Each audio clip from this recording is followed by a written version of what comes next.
Seorang insinyur dari Jerman masuk Islam gara-gara ayat Al-Quran. Kebetulan dia seorang arsitek, dia suka sekali menggambar. Maka dia menggambar, dia suka mempertemukan antara literatur kuno sama literatur modern. Salah satu literatur kuno menurut dia Al-Quran. Karena dianggap kitab suci umat Islam sudah 1400 tahun. Dia sering lihat masalah arsitektur berhubungan dengan bidang dia. Arsitektur dia selalu telusuri, lihat bangunan-bangunan seperti tentang Fir'aun, ada piramida, ada kaum Samud, ada kaum Ad, kaumnya Nabi Saleh, kaumnya Nabi Hud. Banyak diceritakan tentang bangunan. Kemudian satu waktu, dan selalu gambarnya laku, dia mengkombinasikan antara arsitektur kuno dan modern ini. Satu waktu, dia cuma mencari dalam Al-Quran, dia penasaran pengen cari bangunan masa depan. Ada nggak bangunan masa depan? Dicari-cari sama dia, ditemukan tentang surga. Dan ayat surga umumnya selalu berisi tajri min tahtihal anhar. Di bawahnya mengalir sungai. Ada apa dengan surga? Bangunan masa depan yang orang kalau patuh, orang kalau taat nanti akan masuk ke sana abadi. Kenapa dikatakan di bawahnya mengalir sungai? Apa rahasianya dan apa hubungannya dengan masalah arsitektur nih? Penasaran dia. Dan ini penyebab dia masuk Islam. Akhirnya dia coba membangun rumah dari tanahnya dia yang kosong. Semua dibuat seleks mungkin. Mirip dengan rumah dia yang ada sekarang karena dia orang kaya.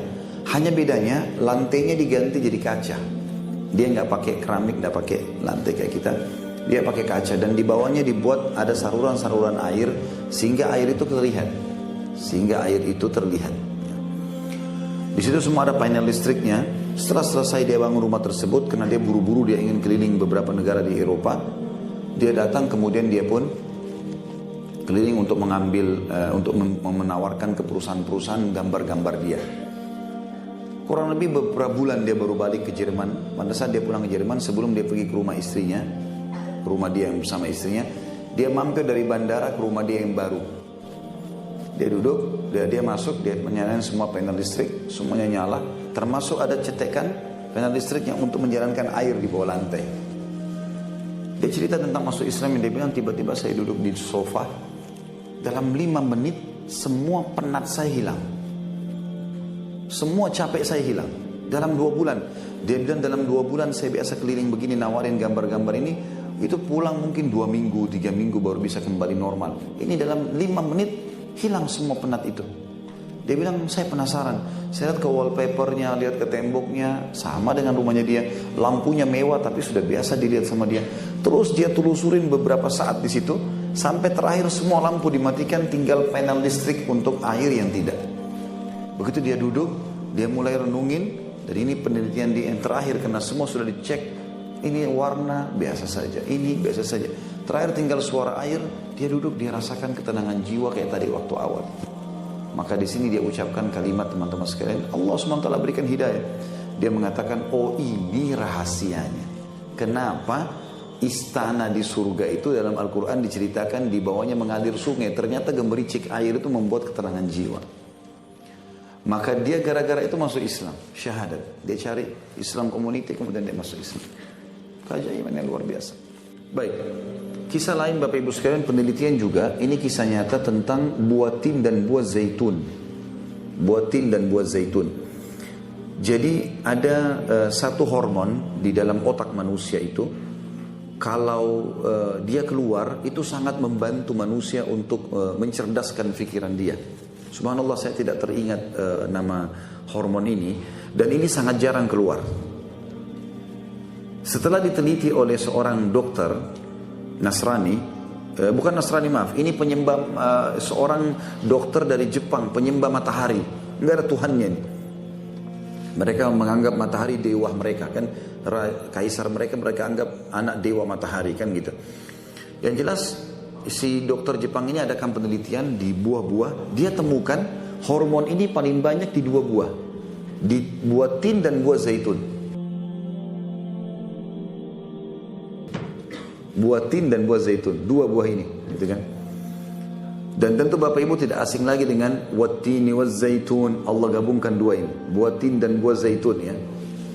Pada saat itu Bapak Ibu sekalian, si dokter Jepang ini meneliti. Lalu dia mau cari tahu bagaimana caranya meneliti ini.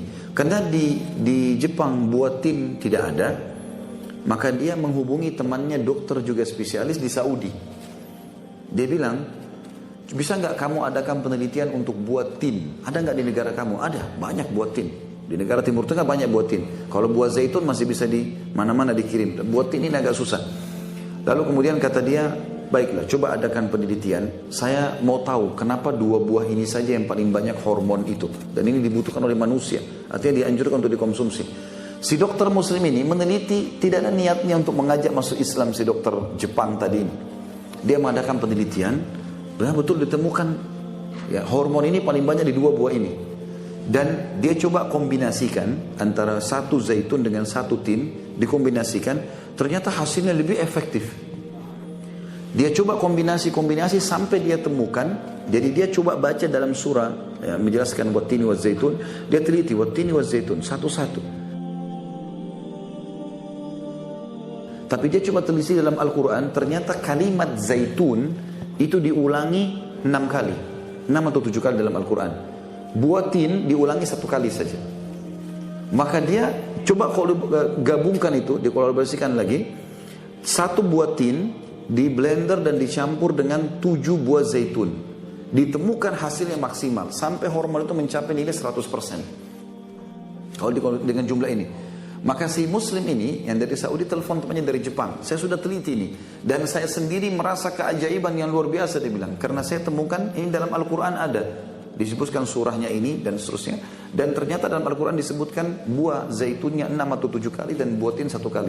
Dan saya sudah kolaborasikan ini, saya sudah pertemukan. Dan saya temukan hasilnya maksimal, bisa sampai 100%. Setelah si orang Jepang ini membaca Al-Quran, dia tanya masuk Islam gara-gara itu. في القلب مشاعر أخفيها قد أشرقت الشمس عليها عن خطط لم أعبأ فيها ستكون بأيامي فرقا فحياتي قبل الحلقات تيه بضياع بشتاتي من دون نعيم الآيات نرتاد لنحفظها الحلقا في القلب مشاعر